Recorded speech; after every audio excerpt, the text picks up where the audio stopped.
Today we'll be speaking about health education. I'm Dr. Marwa Ahmed. Our objective is to identify the definition of health education, recognize different health behavior theories, and recognize common components of health education planning model.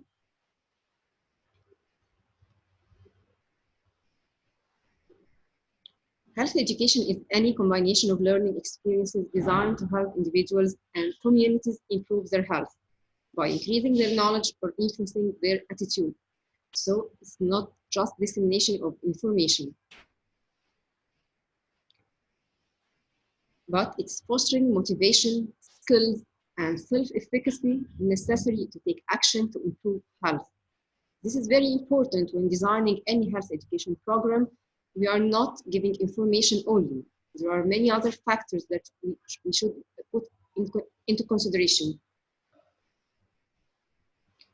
Just remind ourselves, what is the definition of health?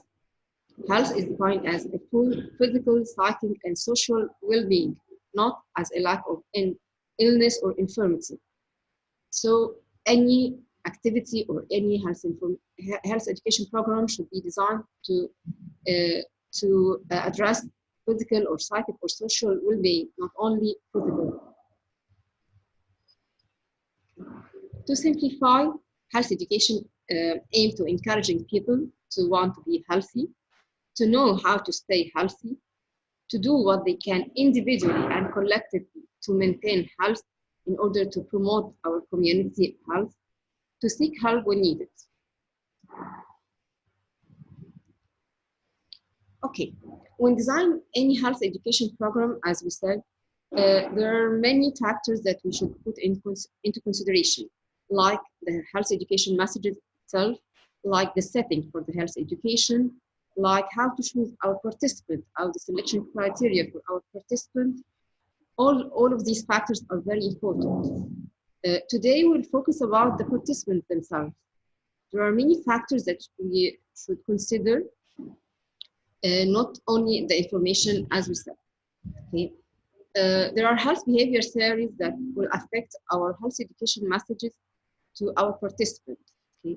Today we will not go in depth in these health behavior theories, but we just will highlight the importance of these theories and what we will need to put in consideration while we are planning our health education program. Okay. The first one is the rational model. The rational model says that change in knowledge will make a change in attitude and belief, and it will make a change in behavior. So if I give some individuals some information, for example, in a diabetic patient, and I give like a booklet for stating the importance of healthy lifestyle and the diet for a diabetic patient, the information. I am assuming that if I give this information, there will be a change in attitude, and of course there will be a change in behavior. There's something missing in this model, because not the information by itself is not enough. There is self-efficacy, there are motivation, there are other factors that I should put in consideration. So the other model is the health belief model. It states that to change the behavior of someone, he has to think first if he is susceptible or not. If he doesn't do this healthy activity, is the consequence is severe? It will lead to a severe illness, for example. What is the perceived benefit for this healthy activity that I should do? What is the perceived barrier for this activity? What is the cues to action and self-efficacy? For example, if we are making a health education program for smoking cessation, the participant will think, I'm susceptible, I'm heavy smoker, or I'm just an eventually or experimental smoker. Okay, if I didn't quit smoking, is the consequence severe? Yeah, I can develop lung cancer. It's severe. What's the perceived benefit of stopping smoking or quitting smoking? Yeah, it will decrease my risk for developing lung cancer. What is a perceived barrier? Yeah, I'm under stress. I have to work. I have there are many other factors that I think that quitting smoking is very hard for me to do. Cues to action, just simply like seeing that his physician or having an appointment with a physician to discuss a plan for smoking cessation is a cue to action. Self-efficacy, how he finds himself capable of doing this or not. There are other models, the extended parallel process model. It's having four criteria or component. The first one is perceived susceptibility, which is like the Health Belief model. He thinks that either I'm susceptible for this risk or for this disease, severity of this disease. Okay. The second one, that's self-efficacy. I'm capable of doing this or not. And the most important one is the response efficacy. For example, if we are designing a health educational program for decreasing the cardiovascular risk, and we are addressing people, and most of them would think, I'm susceptible for this cardiovascular disease. Has I am increased risk factors for this, so it's my role to highlight these risk factors. Second one, is it severe? Yeah, cardiovascular disease or events, or getting an MI or getting an ischemic heart disease. Yeah, it's severe. Second one, self-efficacy. Can I adopt this healthy lifestyle to decrease my cardiovascular risk? Can I do it? And the response efficacy, if I adopt this cardiovascular or this healthy lifestyle, would it decrease my cardiovascular risk? Or my father has a cardiovascular disease, and so I am genetically determined that I have a cardiovascular disease. So adopting any health lifestyle wouldn't affect my risk. So I don't have to do that. Okay, so this is the fourth component that any participant would think about. Okay, this the trans-theoretical model of change, any participant in our program, what is the change phase that he is? The first phase, the pre-contemplation. Pre-contemplation is the denial phase. I don't have any problem. Contemplation is, yeah, I have a problem, and I know that I am having a problem, but I can't take any action right now. I will postpone any action till after 8 months, after 10 months. Anytime more than 6 months, he is in the contemplation phase. Preparation, yeah, I have a problem. I think that I can do an action for this problem, and I make this action in 1 month, 2 months. Okay, so it's a short term, short duration, and I'll make this action. The action itself, I have done this action, and I still in less than 6 months from taking the step and taking the action.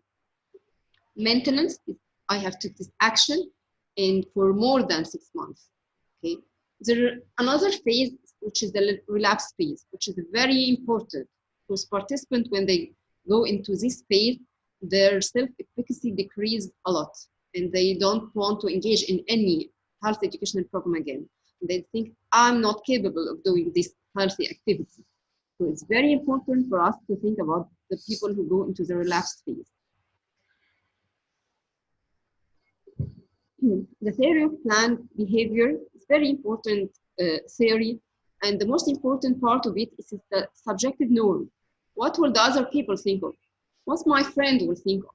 What my family members think of? It's very important, especially when we are dealing with adolescents, with the peer influence is very high. It's very important to think about their environment and their friends, their friends in school, the family, all of that have a great influence on them. Okay. The last model is the activated health education model, which we usually use this model in when we are doing a screening program. The first phase is doing investigation for screening. Let's say that we are making a health educational program to decrease weight for obese people. The first phase is to measure their body mass index to know if they are really obese or overweight or have morbid obesity, or they know they are not in normal weight and they don't have, they will not be a participant in my program. So the first phase is knowing what's the magnitude of of this problem. Is it obese or not? This is the first phase. The second phase is the awareness phase. Yeah, he is overweight or he is obese. So I have to increase his awareness towards this. The last phase is the responsibility phase, where we design a customized plan with the patient or with the participant on how to lose weight. Whether we have an exercise program, tailored exercise program, where we have a healthy diet, where adopting a healthy lifestyle in general, all of that we will do it with the patient. The patient will share with us in doing this customized plan. And this is very important to change the behavior of our participant. It's very important to do a customized plan where they are capable of doing what we have agreed on. So to change a behavior, there are many factors, including personal factor, as we said, and there are other environmental factors. If there is a policy, if there is a community awareness campaign that can help us in our program, there are many other factors that can help to change the behavior of our participants. Okay, in this slide, we will highlight the steps of an educational program, planning an educational program. It's like planning any resource or any activity. First of all, we have to engage and understand the priority population. Second, we must make a needs assessment. After making a needs assessment, we'll have our goals and objective, our program goals and objective. And then we'll design or plan our intervention. Next step, we'll implement this intervention. And the other step is the evaluating what we have done, what we should have improved. And we'll start our cycle again. This is very important.